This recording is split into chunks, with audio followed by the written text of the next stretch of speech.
The silent majority, a group of people in the old school part of the tabletop role-playing game hobby that played Dungeons and Dragons and have for years, that I have forgotten. Recently, I did a video on monsters, and these are mostly monsters that I would consider somewhat unrealistic, hard to justify why they would be in a dungeon, but I talked about them. And unlike many of my other videos that focuses on simulated reality, that video got a ton of views, a good amount of likes, and a lot of comments where people aren't saying something negative. They're talking fondly about their experience with the monsters.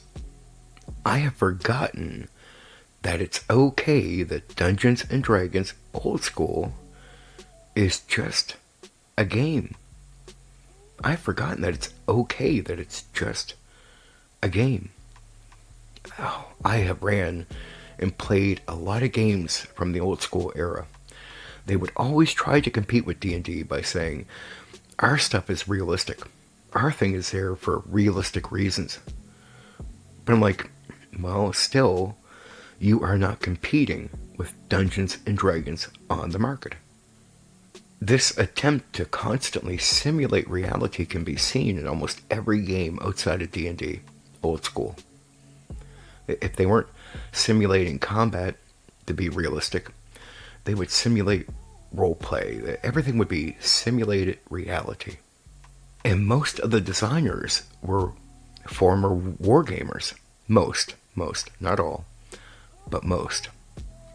I think I have been confused about the audience that I'm trying to serve. You know, when I did my streams recently, fact streams about OD&D, BECME, and even AD&D First Edition and Second Edition, I discovered something that I never really considered. I found out when Gary, who was in a wargaming group, made D&D, most of the wargamers didn't cross over to play that game. And you find this out when they start working on BECME, because the people that worked on BECME seem to clearly realize the vast majority of people that were joining Dungeons and Dragons and playing the game were not wargamers. And what was one of their core complaints about Dungeons and Dragons? It was unrealistic. So wargamers were attempting to make tabletop role-playing games to simulate reality because that is what they like. But that is not what the majority wants. The majority actually want the traps that they have to deal with that are in the middle of the hallway in the dungeon. They want to encounter crazy monsters that are hard to justify, why they're there or why they even exist. Now, of course, they want this to be fun, interesting, and cool. And that's actually good enough for the majority. That's actually exactly what they want. They're not huge on tracking food all the time. They're not huge on playing a camping simulator. I have been trying to serve what I was hoping was the majority for like the last 5 years on YouTube, and I think I've been aiming at a very small but very loud minority. That's the honest truth. I think that's my eureka moment recently. That the silent majority like the gamey aspect of D&D. You would hear all these different games trying to oppose D&D and saying this is how we compete. Like, oh, Dungeons and Dragons, it has dungeons where it doesn't make sense. It has the monsters that don't make sense. It has the traps that don't make sense.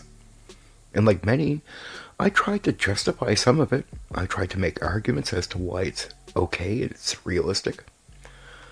But does the majority care about that content? Do they care about pure, perfect reality? No. They want an interesting, fun, cool experience.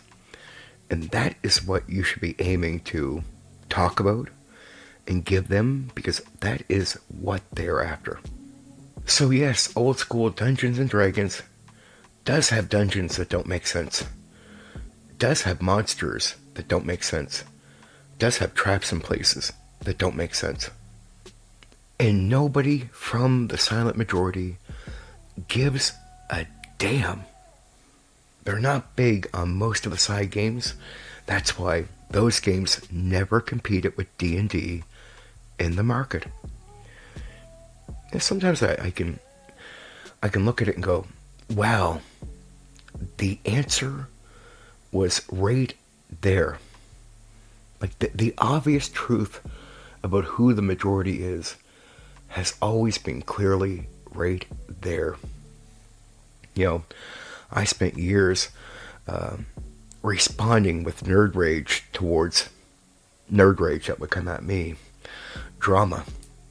And I would sort of grow and then go down, sort of grow and go down, because I do a lot of just pure gaming content. I would grow with the pure gaming content, and the drama it might get me a few negative people, but most people would not sub, and I'd lose some subs because I have not been serving the silent majority. That's it. That's the secret to my failure. Since I've dropped responding to drama and went pure focus on gaming, suddenly my numbers are slightly going up better. My views are better. My watch time is better. And what did I hear for years, even though I ignored it? Hey man, I would just hear from a few people though, because they're the silent majority for a reason. A lot of loud voices from the minority, but there'd be a few silent majority people that would speak up and say, hey, if you just did no drama and focused on games, you'd be rewarded. But I'm thinking to myself, that can't be true, because I mean it's only like one or two people telling me this. The rest are all saying do something else. But the problem was the rest were just loud voices from a minority, and the few were voices, very quiet voices, but they were from the majority, and that was the majority reaching out to me saying, Steven or Condor DM, do this and we will reward you. After years of not really doing that, I have finally done what they wanted. And guess what? They were right. I am getting rewarded in a way I have not been rewarded in years doing tabletop role-playing game content. Like just doing pure gaming content has got me more attention. Everything is up. I won't lie to you. And it's a happy wake-up call. I'm sad that it took me, I would say, like 5 good years to really get to this point. But the majority really is silent. They're not dramatic. They don't care about a lot of issues. And they don't care that old school D&D is a game. Just a simple game. And they like the fun, cool experience. They like the rule of cool. Yet, so many loud voices complain about this view. They bitch about it. They moan. They whine. And the silent majority ignores them. And then there are guys with pretty big followings that do old school TTRPG D&D content. I notice they get a big following, but they're not in the circle of people that I've been around, other content creators. They're like people that seem to be just outside of our circle. And all they do is just talk about the game for what it is. And they don't criticize the unrealistic reason the dungeon is there. They just don't focus on it. They talk about the monsters. They talk about the cool things. And they have thousands of people sub to them. Thousands of views beyond anything I could ever imagine. And I'm like, well, wait, I've done all that. I know this stuff. I'm really good at it. I should have just been real. I have game mastered or DM'd lots of people, and I know what makes them happy. The cool, interesting stuff. And there's been a lot of times I look back at what I've done and go, man, there wasn't a good reason why that would be there. But the players loved it. Like, the answer to what I've been trying to figure out to do better content, to grow more on YouTube, it's been right in front of me. And it's people like the game. Like, they don't care.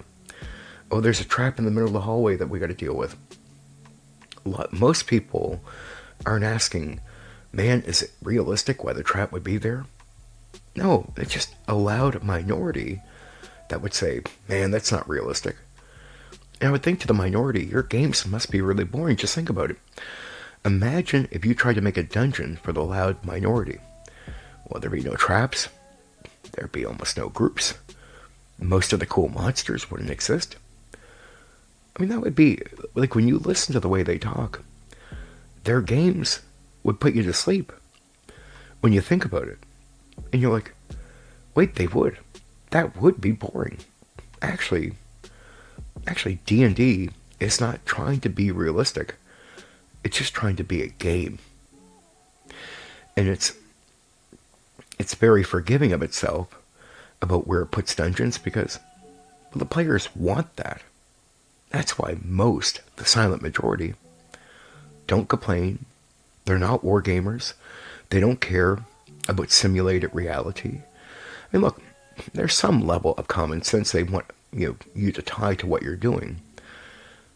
But most people, the silent majority, are just forgiving. I should have remembered that as a young DM, meeting so many players that would never question why the cool monster was there. They would just be excited that they dealt with it, or they'd have the fond memories. I don't hear a lot of people running around going, man, that dungeon that didn't have the traps, that didn't have the monsters, that was really realistic, man, that was such a great time. You don't hear that. But when you put out the stories of the unrealistic monsters that were cool, suddenly people are telling you, man, that was so great. I love that stuff. I was scared. I was freaked out. I'm like, wait. My, oh my. You know what we did? We set a standard that's just too high for most people.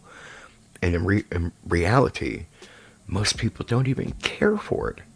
It's not even that the standard is too high. They're just like, yeah, what you're talking about sounds boring to me. No wonder they're not responding to that content. No wonder I only get the big response when I put out a video about monsters that are hard to justify if you're trying to simulate reality. I'm embarrassed. I just want to say to the silent majority, thank you for giving me the wake-up call.